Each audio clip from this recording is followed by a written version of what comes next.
Maayong adlaw, katawhan na sa Dios sa Archdiocese sa Ozamis, sa ngalan sa atong talahuron nga Arsobispo, Archbishop Martin Sarmiento Humawad Didi, ug sa kahugpungan sa mga kaparian sa tibuok lokal nga simbahan dinhi sa Ozamis, pinanguluhan sa ato ang Vicar General ni Monsignor Maximino Boy Naron Jr., kang Father Juniper Undo Rumang, ato ang Economos ug Chancellor, kang Father Lani Sirino, ato ang Presbyteral Council President. Gikan dinhi sa Immaculada Concepcion Mission Station sa Concepcion, Misamis Occidental, kini na usab si Father Jesse Langgam. Maghatod kaninyo sa pamalandong karong adlaw. Adlaw karon nga Martes sa ikanapulog siyam nga semana, sulod sa ordinaryong panahon sa kalendaryo sa atong simbahan. Agosto 15, 2023. Karon usab nga adlaw mga igsuon, ang simbahan nagasaulog sa kapistahan o solemnidad sa pagpasaka sa langit sa atong inahan nga si Santa Maria, kon Solemnity of the Assumption of Mary. Ang ebanghelyo nga atong pamalandungan karong adlaw mga igsuon, kutluon ta gikan sa ebanghelyo sumala ni San Lucas. Wala madugay nangandam si Maria og midali pag-adto sa kabungturan ngadto sa usa ka lungsod sa Judea. Miadto siya sa balay ni Zacarias ug nangumusta kang Isabel. Sa pagkabati ni Isabel sa pangumusta ni Maria, milihok ang bata sulod sa iyang tiyan. Unya, napuno sa Espiritu Santo si Isabel og misulti sa makusog. Bulahan ka sa tanang mga babayi. Bulahan ang bata nga imong ianak. Ngano kaha nga miduaw man kanako ang inahan sa akong Ginoo. Kay pagkadungog ko gayod sa imong pangumusta, miulpot sa kalipay ang bata nga akong gisabak. Bulahan ka nga mituo nga matuman gayod ang mensahe sa Ginoo kanimo. Unya miingon si Maria, nagadayeg ang akong kasing-kasing sa Ginoo, ug nagmalipayon ang akong kalag tungod sa Dios nga akong manluluwas. Tungod kay nahinumdom siya kanako nga iyang ubos nga sulugoon. Ug sukad karon ang tanang tawo mutawag kanako bulahan. Tungod sa mga dagkong butang nga gihimo kanako sa gamhanang Dios. Balaan ang iyang ngalan. Nagpakita siya kaluoy sa tanan nga may kahadlo kaniya, gikan sa usa ka kaliwatan ngadto sa laing kaliwatan. Gibakyaw niya ang iyang bukton nga gamhanan o gipatibulaag ang mga tawo nga mapahitason uban sa tanan nilang laraw. Gipukan niya ang mga hari nga gamhanan gikan sa ilang mga trono o gituboy ang mga mapaubsanon. Gibusog niya sa mga maayong butang ang mga gigutom o giyang gipapahawa nga walay dala ang mga dato. Gituman niya ang iyang gisaad sa atong mga katigulangan. Itabang siya kang Israel, iyang sulugoon. Ug nahinumdum siya pagpakitag kaluoy kang Abraham ug sa tanan niyang mga kaliwat hangtod sa kahangturan. Ipuyo si Maria og mga 3 ka bulan uban kang Isabel ug unya mipauli sa ila. Mga igsuon ng ebanghelyo sa Ginoo. Daygon ikaw o Kristo. Mga igsuon ko diha ni Kristo, maayong adlaw pag-usab kaninyong tanan. Sama sa akong giingon sa unahan karong adlaw, atong gisaulog ang solemnidad o dakong piyesta sa pagpasaka sa langit sa atong inahan Santa Maria, no? Kundi Solemnity of the Assumption of Mary, no? Kini nga piyesta mga igsuon, usa ka dakong piyesta sa simbahan nga nagpunting ug nagtumong sa ikaupat no nga dogma mahitungod sa atong mahal nga inahan, ang mahal nga Birhen Maria.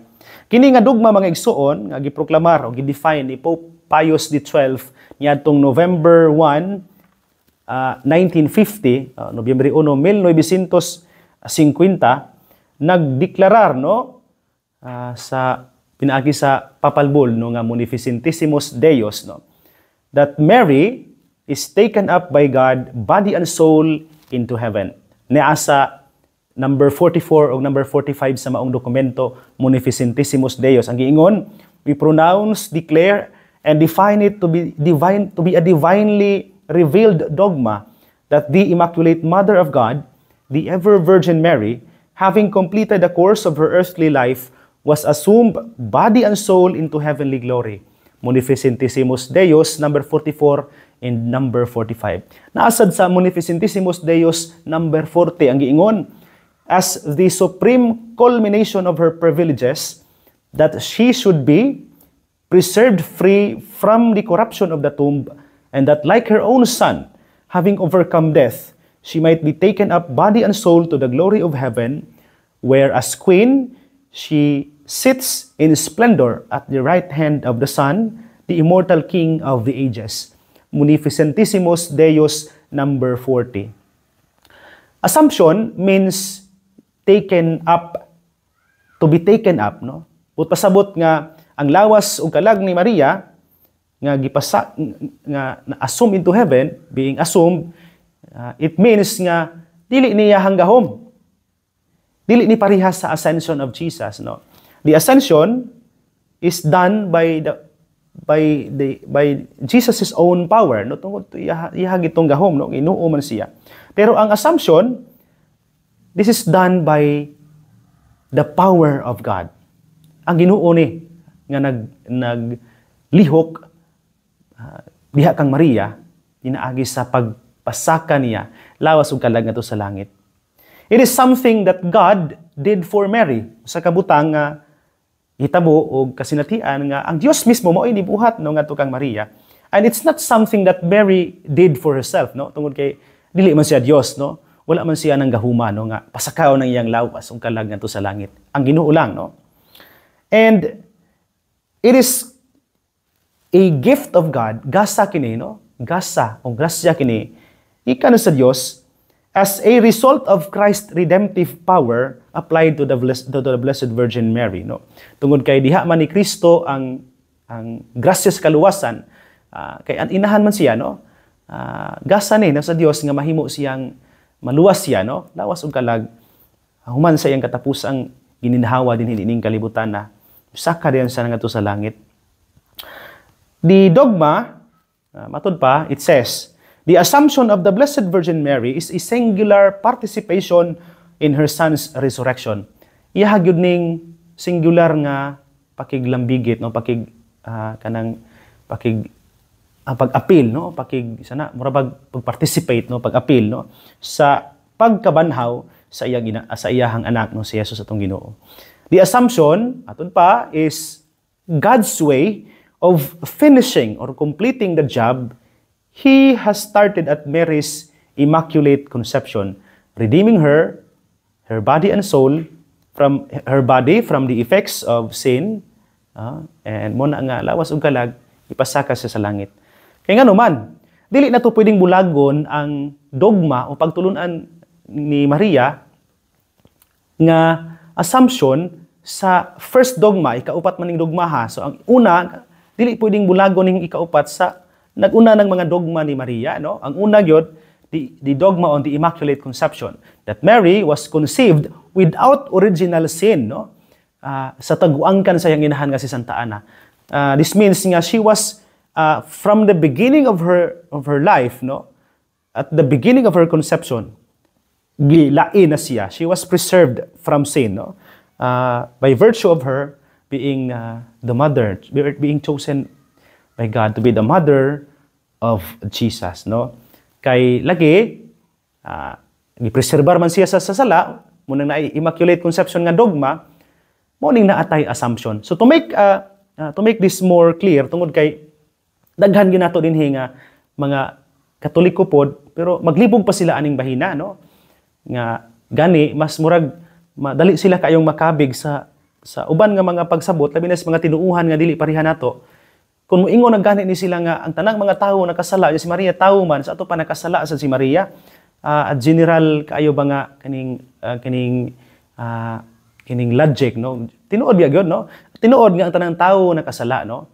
Pero ngano na pero tungod kay si Maria bisan tawo pero gilain na siyang daan. She was preserved, no, from the moment of her conception from sin, no? Tungod kay naaman sa kining libro no basahon sa Kaalam ni Solomon nga ang kaalam sa Dios dili mo puyo sa usa ka puluy-anan nga mahugaw.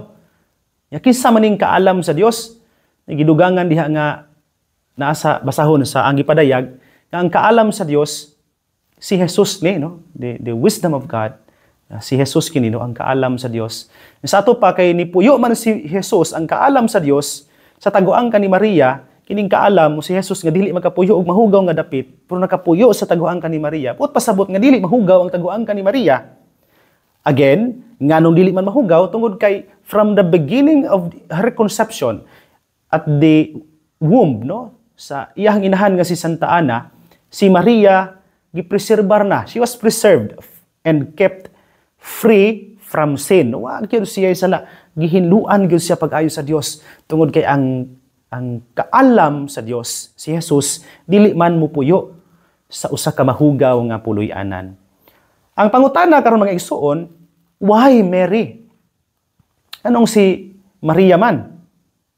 Nganong si Maria man gyud no ang kani atong naasum ngadto sa langit no? Tungod kay lagi balik ko nako, she was the mother of Jesus, and Jesus did what you and I would have done with our mothers. Kung naalang tayo gahumpod sama ni Jesus, magkahimo sad ta ana no sa atong mga inahan. Jesus did not allow the hands that cared for him to be corrupted, no? Dili gyud sa mutugot nga ang mga kamot nga nag-atima niya, ang mga kamot nga naghatag niya og kanang kinabuhi, nagmahal og nagpangga niya pag-ayo, ma-corrupted, no? Kana bang muagi og pagkadugta, no? Diya sa kamatayon. Dugang pa niya na mga igsuon, ngano man sad nga lawas og kalag, no? Tungod giwa man siya sala, so dili na siya muagi og corruption sa iyang lawas. Ang iyang lawas dili na muagi og pagkadugta. Tungod kay ang kamatayon o pagkadugta sa lawas bunga man sa sala. Nya kay wa man siya sala, muning wala madugta ang lawas ni Maria. So balik ko nako, Jesus did not allow the hands that cared for him to be corrupted, no? Tungod kay iyahagong inahan. And the heart that loved him so much as well, dili sad niya gusto nga mo agi og kamatayon o kanang pagkalata no sa diha sa corruption diha sa kamatayon. If he did it to Enoch and Elijah diha sa karaang testamento mga igsoon, naasad tay mga tawo diha nga gipasaka sa langit kinsa man si Enoch og si Elijah nga gipasaka sa langit sa Dios nga lawas og kalag, no? Wala mo agi og kadugta ang ilang lawas.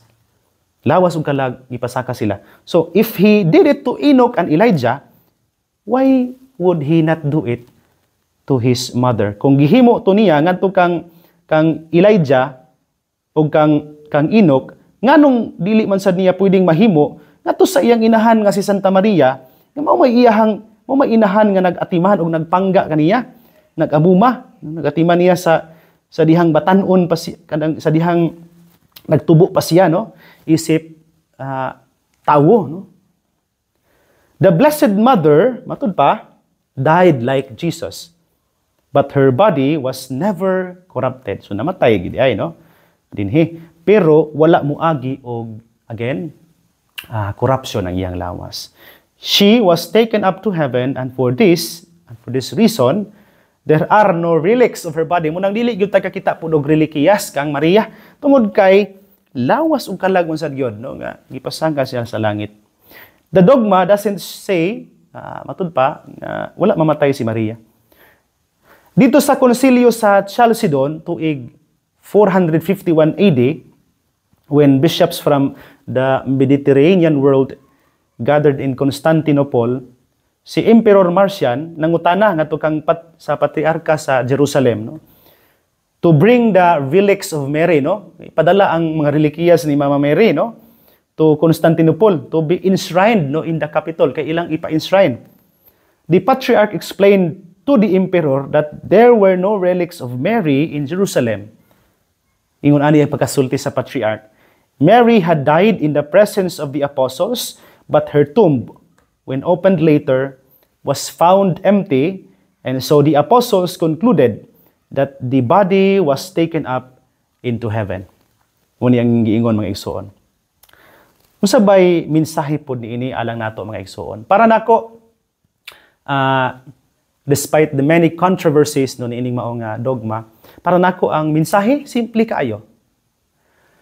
The assumption of Mary, her body and soul being taken up to heaven by God Himself, nagpasabot og nagpahinumdom nato una, sa atong tawag sa pagpuyo og kinabuhi nga balaan. Kung magpuyo tag kinabuhi nga balaan, mga igsoon, walay laing nagpaabot nato. Kung dili nga sama ni Maria, atong lawas og kalag, dalhon sad ngadto sa langit. So mangutana ko nato karon mga igsoon, sa ato ang makanunayon nga pagpuyo adlaw-adlaw sa atong tagsa ka mga kinabuhi, Nakapuyo batag balaan nga kinabuhi sama ni Maria? Kini nga hagit ni alang nako nga pari, hagit alang sa tanan nga mga nagsunod ni Mama Mary, no? Labi na gyud nato dinhi sa Uzamis nga nagdebosyon sa atong mahal nga inahan Santa Maria, ang mahal nga Birhen sa Kuta. Nga ang ngalan pa lang niya, no? Nag-suggest, no, sa kinabuhi ni Maria isip sulundon og modelo, no? Alang natong tanan. Gani kami dinhi sa Concepcion, ang among patron Immaculada Concepcion gyud, no? Maupol sa Parehas Cathedral, no? Ang piyesta December 8. Hinungdan nga mas labitang mahagit og maikag unta mga igsuon sa pagpuyo og kinabuhi susama sa atong patron, susama sa ato ang mahal nga inahan Santa Maria, ang mahal nga Birhen sa Kuta. Hagit gyud ni kayo. Og nang hinaot ko og mag-ampo ko nga unta kitang tanan maningkamot kanunay nga makapuyo og kinabuhi nga balaan. Motoy una, no, pahinumduman ta sa atong call to be holy. Ikaduha, gipahinumduman sad ta nga ang matag usa nato inaagi sa Assumption ni Mary, ni Mama Mary. Gipahinumduman ta that our destiny is to be in heaven. Ang atong lawas as well as ang atong mga kalag gihimo sa Dios para sa langit. We are destined to be with God in heaven. Wala man maghimo ang Ginoo og tawo para sa impyerno. Ang tawo gihimo sa Dios para sa langit, to share in His glory, to share in His divine joy and kanang presence. Mo man tuyo sa Ginoo ang gihimo niya si Adan ug si Eva, aron nga ang tawo si Adan ug si Eva makigsulti niya face to face, makigatubang niya nga walay nakaali nga bisan unsa.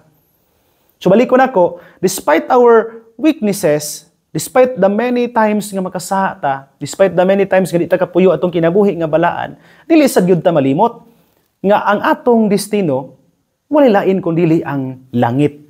Mo ning maningkamot ta nga magpuyo og kinabuhi nga haom ni anang maong langit. Well, we may not be able to live a perfect life no tungod kay daghan kay mga higayon nga masipya ta. Pero dili sad unta ta mohunong sa pagpaningkamot nga makapuyo og kinabuhi nga maayo o perpekto. Ang daghan nato no nga moingon nga nakasala namang ko padre, ako na lang ning pahinaykan. No. Every day God is giving you chances.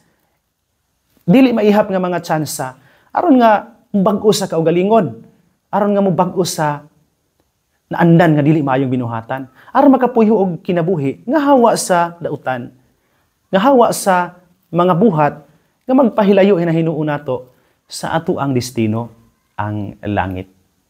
So balik ko na ako mga igsuon, kining piyesta sa pagpasaka sa langit sa atong mahal nga inahan Santa Maria, nagpahinumdom sad nato nga ang atong destino mao ang langit.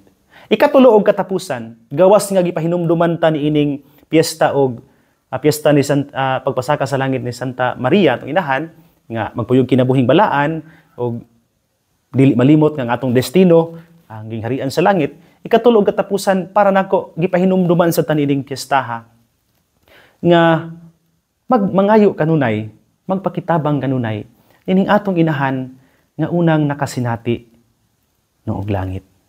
Nining inahan nga unang nakadawat no sa gasa no sa pagpuyo og kinabuhing balaan. Siya man, she knows better, no? Tungod kay inahan, kay bawsad kong mutabang sad siya nato kanunay. Muna nga gawas nga maningkamot adlaw-adlaw, kinatong paningkamot kulang gyud ni kung wala ning tabang sad sa atong inahan. Lapi na gyud kung wala ang tabang sa Ginoo. Ngano sad nga miingon man ko nga katapusan mangayo tas panabang sa Ginoo tungod kay where there is Mary, there is Jesus. O kung naaga ni si Maria, dili sa namusipyat gyud nga atong mga pag-ampo, dili niya dalhon ngadto sa atong Ginoo. Ang atong mahal nga inahan Santa Maria nga nagpunay og paminaw sa atong mga pangaliupo, mudala gayod sa atong mga pag-ampo sa tiilan sa atong Ginoo. So balikon ako, gawas nga magpuyog pala ang kinabuhi, dili malimot nga ang atong destino ang langit, maningkamot sa kanunay mga igsuon nga maghimo og debosyon nga nagasalig sa panabang no, sa atong inahan nga si Santa Maria. Ako sa seminaryo nakatunan gid nako pag-ayo kining magrosaryo gyud no. Magrosaryo gyud. Magampo gyud no. Ug magdebosyon ngadto kang Santa Maria. Mga seminarista kamo nga naminaw karon no, ining ato ang Sibya. Ang hiyon mo nako no sa pagampo, no, pagampo. No, nindot nga magampo og rosaryo no. Ako kun dili makatulog tungod sa mga daghang yunahuna og mga kalibog, mga problema ug mga suliran nga gipas-an, mga kahadlok mga kabalaka sa umaabot, magampo ra man ko. Kasi akong ampuon, santos nga rosaryo. Santos nga rosaryo. May mga higayon nga dili maka ampo tungod kay makatugog sayo pero inigmata sa tungas gabi ug kadlawon magampo gyud. O para nako dunay nindot kayo nga bunga ang pagdebosyon ngadto kang Santa Maria kay dili gyud tapakyason sa atong inahan. Mga igsoon ko diha ni Kristo dinhi na lang kukutob. Apan sa dili pa nako tapuson kining pamalandong tuguti una ako sa pagtunol sa akong greetings kaninyong tanan nga sa kanunay nagsunod nining atong programa, ini atong Sibya. Kaninyong tanan, happy fiesta of the Assumption of Mary, no? Mayong fiesta kaninyong tanan. Sa mga nagdebosyon, no? Sa naga fiesta nining maong adlaw, kaninyong tanan happy fiesta, no? Kaninyong tanan nga naminaw nining programa nga nakadungog nining Sibya o magasaulog pa lang no karong adlaw sa piyesta. Again balikon nako, I hope and pray no nga ang inyong pagsaulog ning kapiyastahan puno sa kalipay ug kamaya. Ako pod nga greetings sa tanan nga nagsunod dining programa nga karong adlaw nagasaulog sa ilahang mga adlang natawhan. Kaninyong tanan maayong adlaw, happy birthday no katong mga nagngalan og mga Asunsyon diha man ginagikan no kanang Assumption diha murag maumaor man tingali na no. Kaninyong tanan nga mga nagasaulog sa ilang adlaw natawhan karong adlaw, happy birthday kaninyo nga tanan no. Karon usab nga adlaw mga igsuon, bispira sa amoa dito sa Napilan sa Pangdalaga, umapuhon among piyesta ang patron San Senyor San Roque. Ako pod nga greetings sa akong mga kaparentihan, labi na gyud sa akong mamagpapa no. Wala tingali sila piyesta kay murag wa man mangimbitar nako no. Happy fiesta niya diha no. Senyor San Roque umapuhon diha sa Napilan sa Pangdalaga, Misamis Occidental sa pamilya Langgam no kang Papa Victor no kang Mama Jima sa akong mga igsuon no, manghod si Jeanine Hasliba no, sa iyang pamilya pod kang Jeric Langgam no. Sa among mga silingan akong lulo kang Lulo Primo Vinia sa akong iyaan pod no si Nanay Imelda no. Good morning ninyo og sa akong mga ig-agaw nga na no mga kaparentihan, good morning ninyo mga taga Napilan. Og sa tanan nga mga kapilya nga nagasaulog sa ilang piyesta diha sakop sa Pangdalaga no. Diha sa Caluya, La Libertad no. Happy fiesta ninyo diha no. Sa inyong pagsaulog karong adlaw sa bispiras unya ug mapuhon sa piyesta ni Senyor San Roque. Sa tanan nga nagasunod dining programa, labi na gyud diha sa ato ang mga social media platforms no. Labi na gyud diha sa unang-una akong greeting sa mga nagsunod nato diha sa YouTube no kang Ma'am Anida Munoz and family, kang Ma'am Luce Carmelo and family, kang Ma'am Cheryl Canda and family. Good morning ninyo diha no, salamat kaayo. Kang Sir Imo Nelson Limpahan and family, kang Alfredo Patriarca, kang Ma'am Berta Torres, kang Mama Ricon Carion and family. Good morning no, salamat kaayo ninyo sa inyong makanunayon nga pagsunod kanato dinhi niining atong programa. Ako nagapasalamat kanunay sa inyong walay puas nga pagsuporta nining programa sanglit kon wala kamo nga nagsuporta nato dili man mahimong magmalampuson nga atong gihimo nga pagsangyaw niining maong pamalandong adlaw-adlaw uban na munduhan ni Archbishop Martin diha sa ato ang radyo no. Salamat kay ninyo. Sa mga nagtan-aw pud nato diha sa Facebook no, salamat kay ninyo diha no. Kamo nga mga nagsunod nato diha sa ato ang Facebook page o sa Facebook page po sa DXDD. Salamat kay ninyo no. Akong greetings diha sa mga taga sa Pangdalaga nga nagsunod nato, labi na gyud kang Mami Lizel og Julius Bungabong and family, kang Kuya Antonio ug Ate Allen Go and family, no? Kang Sir Ryan ug Ate Angeng Oliveros, kang Ate Cheche Yap and family, good morning ninyo diha, no? Sa pamilya Alumbro, Abing, Estreliada, ikaw, Duhay Lungsod, Sumalpong, Dominguez, Yamuta, Vinia. Salamat kay ninyo, no, sa inyong kanunay nga pagsunod kanato diha sa ato ang pamalandong. Ako po nga greetings diha sa Concepcion, labi na gyud kang sa pamilya Sincuniege, sa pamilya Gayola, sa pamilya Burungan, sa pamilya Aranas, sa pamilya Hinutan. Good morning yun diha sa pamilya Luquias, no, salamat kaayo, no, sa pamilya Razonable, kang Mayor Jesse Vinia and family, sa pamilya Muntipon, pamilya Kabasag, sa pamilya Rudas, sa pamilya Ponce, no, good morning niyo diha, no. Salamat kaayo sa pamilya Lumbay, no, sa tanan nga nagsunod nato diha sa mga taga Concepcion, salamat kaayo sa ato ang mga kabatan-unan, no, labi na gyud kang Miss Jeneline Luquias sa mga Knights of the Altar o altar servers, pundok sa altar service, kang Dexter Pactol, no, good morning niyo, salamat kaayo ninyo. Sa tanan nga nagsulod dining programa, kang Ma'am Helen Compañado, Ma'am Evelyn de Gracia, kang Sir Joel Aclao, kang Marifio Julian Dadion, kang Nanay Waning, kang Delma Cadela Bacod, kang Ma'am Gabriela Acailar, Ma'am Irene Palgan, salamat kaayo ninyo diha, no. Kang Ma'am Edita Gonzaga, no, kang Ma'am Charmaine Sige, kang Parijulmar Sige, kang Ma'am Tess Maglinaw, kang Lucel Arnuco, kang Rinante Epa, kang Papu Idoy, kang Marie Junem, kang Remedios Villanueva, kang Melody Sagan, kang Emily Libre, kang Jubilee Lausa, kang Misael Alivio, kang Merchel Kaituna, kang Ginilo Antonio, kang Ma'am Baby Tere Pata, kang Marites Kulango, kang Vencio Basubas, kang Crisita Samihon, kang Roverly Tigaban, kang Ma'am Shirel Lagat, kang Lilith Grace, kang Lloyd Pimentel, kang Sir Jose Cabaron, kang Aran Barrientos, good morning, no, kang Lourdes Felipe, kang Ma'am Mea Aligrado sa Aligrado family, no, salamat kay ninyo diha, no, kang Ma'am Ella Acunia, kang Ma'am Eveline Di Gracia, no, good morning, no, salamat kay ninyo. Sa tanan nga nagsunod din ng programa, kaninyong tanan daghan o daghan gayud kaayo nga salamat. Ako pod nga greetings diha sa St. John Paul II College Seminary, no, labi na gyud kang sa mga kusiniro diha, no, kang Pari Andres ug Atilin Baran, sa Baran family, good morning, no, sa Giliena family, no, good morning diha kang diha sa ato ang mga kusinira sa ato mga secretaries diha, no, kang Ati In, no, good morning ninyo diha, salamat kaayo. Sa mga seminary fathers, ng Father Diding Aguilar, ato ang rector, Father Sermi Pangilinan, ato ang academic dean, kang Father Alcher Bukia, atong prefect of discipline, kang Father Mario Magganam, ato ang Borsar, no, ato ang Paris priest po sa Santa Teresita Paris. Ay huntag nyo diha mga taga Santa Teresita, labi na gud sa mga taga mga seminarista, no. Good morning nyo diha mga seminarista nato diha gikan sa Concepcion, no, si Rogelio Razonable Jr. o si John Michael Tormis, no, good morning nga, hinaot nga okay ra mo diha, no, nangumusta ang ato ang mga iyo mga ginikanan, mga paryente nga rin, nangumusta sila, no, nga nahan ninyo.